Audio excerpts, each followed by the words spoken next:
కాసేపట్లో వరద ప్రభావిత ప్రాంతాల్లో జరుగుతున్న పారిశుద్ధ పనులను మంత్రి నారాయణ పరిశీలించనున్నారు. ఈ క్రమంలోనే వరద ప్రభావిత ప్రాంతాల్లో పారిశుద్ధ నిర్వహణపై సమీక్ష నిర్వహించారు. పారిశుద్ధ నిర్వహణ కోసం నియమించిన ప్రత్యేక అధికారులతో సమావేశమయ్యారు.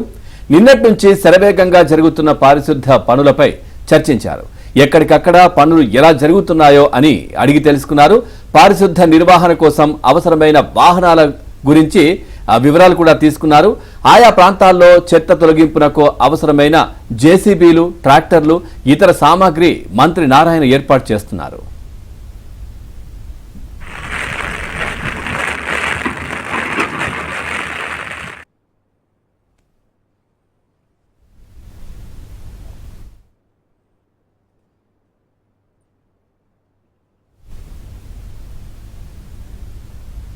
ఎన్టీఆర్ జిల్లా నందిగామలో గత 4 రోజులుగా వరదల ప్రవాహానికి గ్రామీణ ప్రాంతాల్లో పలుచోట్ల మంచి నీరు దొరకక ఇబ్బంది పడుతున్నారు. మరొక పక్క విద్యుత్ సదుపాయం లేకపోవడంతో ఇబ్బందులకు గురవుతున్నారు.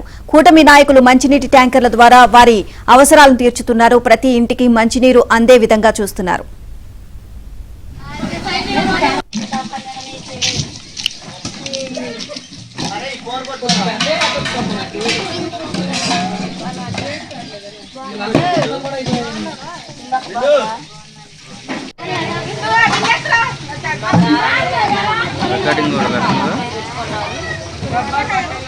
మాయ్ మొత్తం ఇటు చక్కరకు రండి.